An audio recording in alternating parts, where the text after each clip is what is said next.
จักรเครื่องนี่ฮะ2,000 กว่าตัวดีก็ประมาณ4,000นี่แหละ4,000 กว่าของฮอนด้าเป็นหมื่นบ่ฮอดบ่โอ้จะของไทยอันนี้มันของจีนโอ้เด้อทางหน้าโอ้เป็นแบบนี้เนาะได้จับแบบนี้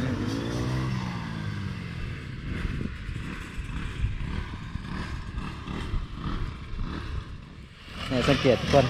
มันจะเป็นแบบเป็นพรเรียงกันแบบคล้ายๆกับคนเกี่ยวหมักสูงหมักต่ำเท่ากันยกเอาแต่ว่าข้อดีก็คือมันสิไวกว่าใส่คนเกี่ยวเนี่ยสังเกต2คนเกี่ยว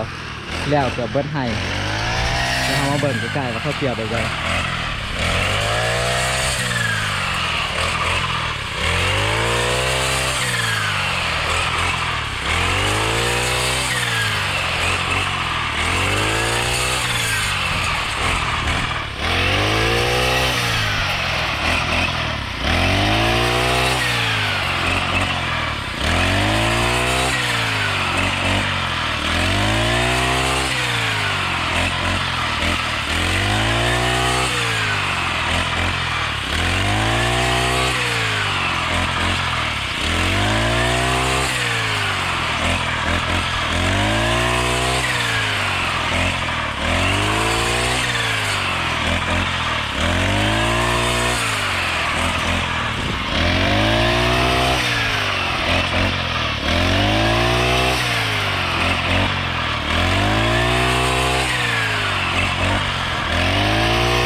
เห็ดนา2 คนก็ได้แบบนี้ทุกคนแบบเกี่ยวแต่2 คนก็พอแต่ว่าเวลามัดในสิลำบากในตั้งน้อยหนึ่งเพราะว่ามันสิเป็นแบบขนาดแบบมันบ่อยากเพียงนะต้องเลยทอบแต่ว่าบ่เวลามัดเขานะจะมันจะบ่สำคัญสำมัดก้าเพราะว่ามัดแล้วเขาเอาขึ้นรถมันสิปั่นไปเลยแต่ถ้ามัดก้าเนี่ยแบบเวลาดำแล้วถ้าเขามัดบ่ละเอียดมันสิดำเนี่ยแต่นี่มัดเขาแบบเขามัดแล้วเขาถิ่มขึ้นรถเลยนะแบบมันปั่นเลยเพราะแต่ว่าเวลาตัดบ่ให้ตัดต่ำกันไปถ้าตัดต่ำเวลาปั่นมันจะปั่นยากแล้วก็ใส่เวลาโดนบางเทื่อแบบเจ้าของรถเขาก็แบบบ่อยากปั่นให้เพราะว่าเวลาปั่นมันยาวเพื่องลายแล้วจะเฮ็ดให้เปลืองน้ำมันแต่ว่าตามเบื้องนี่นะแบบค่อนข้างว่าคุ้มเนาะทุกคนเครื่องละ 2,000 บาทแต่ว่าเวลาเขาตัดนะตัดเดียวก็ได้อีกอย่างก็บรินักไปได้นะเขาแกงไปมือเดียวก็น่าจะได้ประมาณ 7-8 ให้ถือว่าเป็นไอเดียที่ว่าค่อนข้างว่าเวิร์ก